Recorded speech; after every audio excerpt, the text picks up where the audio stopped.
दोस्तों आज हम एक ऐसे टॉपिक के बारे में बात करने वाले हैं जो हर किसी के लाइफ में कभी ना कभी ज़रूर आता है। और जब ऐसी सिचुएशन आती है तो आदमी कंफ्यूज हो जाता है कि हम इधर जाएं या फिर इधर जाएं। एक्चुअली होता क्या है कि जब आप पैसे कमाने लगते हो तो कभी ना कभी घर लेने के बारे में सोचते हो। और जब ऐसी सिचुएशन आती है तो दो तरीके के थॉट्स हमारे मन में घूमते हैं कि यार हम घर किराए से ले लें या फिर घर खरीद लें। और ये बहुत बड़ा कन्फ्यूजन होता है क्योंकि आप बहुत सारे लोगों को देखते होंगे कि यार कोई लोग कहते हैं कि यार किराए से ही घर ले लो, कुछ कहते हैं कि घर खरीद ही लो, किराए से रहना सबसे ज़्यादा अच्छा है या फिर खरीदना सबसे ज़्यादा अच्छा है। आपके पास एक एसेट तैयार हो जाता है। तो आज इसी टॉपिक को बहुत ही आसान भाषा में हम क्लियर करेंगे। कोई भी टेक्निकल चीज़ें यूज़ नहीं करूंगा, कोई भी आपको मैं लेंदी डेटा नहीं बताऊंगा कि यार इस देश में इतने परसेंटेज लोग रेंट पे रह रहे हैं या फिर इतने परसेंटेज लोग घर खरीद रहे हैं। तो ये सब चीज़ें नहीं बताऊंगा, एकदम सिंपल लैंग्वेज में इसको समझने की कोशिश करेंगे कि क्या सही है। और उसके बाद आप कमेंट करके ये ज़रूर बताना कि आपको क्या सही लगता है। तो चलिए वीडियो को शुरू करते हैं क्योंकि जानकारी ज़रूरी है।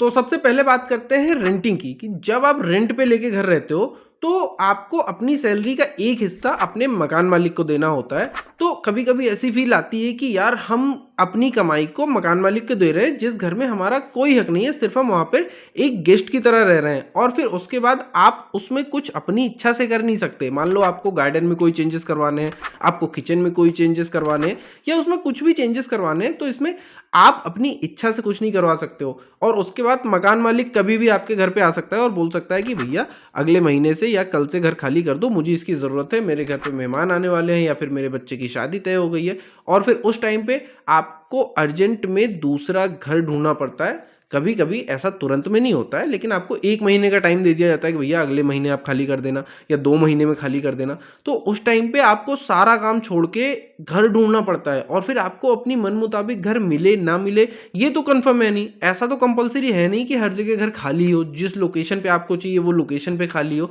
तो मजबूरी में आपको कहीं भी रहना पड़ सकता है। आप अपनी मन मर्जी मुताबिक घर नहीं ले सकते हो अर्जेंट में। ये 2013-14 की बात है जब मैं रेंट पे रहा करता था, मैं किराए से रहता था।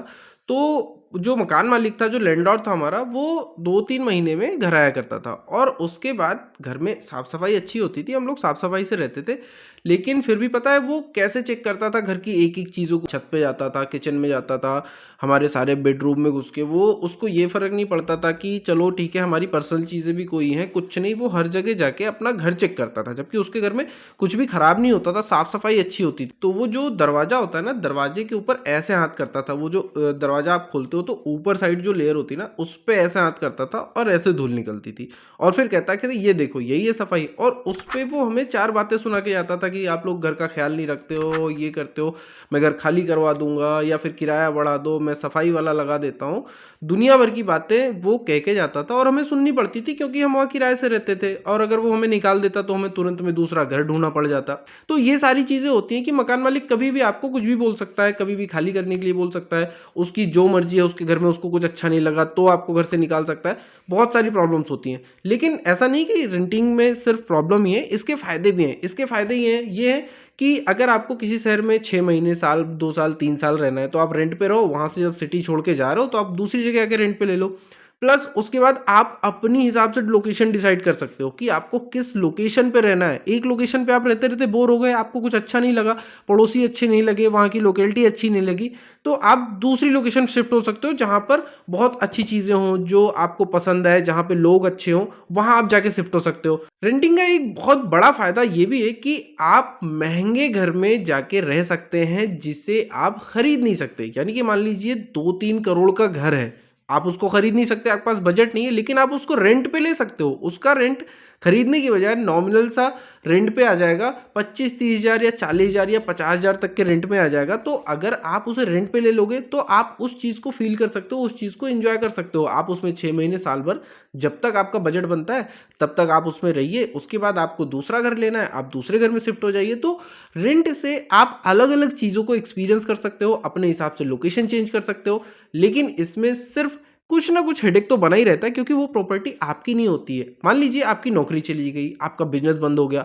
अब आप उसका रेंट पे नहीं कर सकते हो। उसके बाद क्या करोगे आप? उसके बाद तो आपको घर खाली करना ही पड़ेगा क्योंकि मकान मालिक को भले ही आपने पिछले 5 साल से लगातार किराया दिया हो, लेकिन अगले 2 महीने का किराया अगर नहीं दोगे ना तो वो घर खाली करवा देगा और किसी और को उसमें रख देगा। उसको कोई आपसे हमदर्दी नहीं है, उसको मतलब है सिर्फ़ अपने किराए से।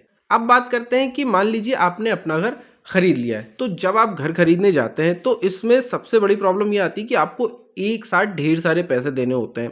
मान लीजिए आपने लोन करा लिया, घर को लोन पे ले लिया, तो फिर भी आपको डाउन पेमेंट के लिए एक बड़ा अमाउंट चाहिए होता है।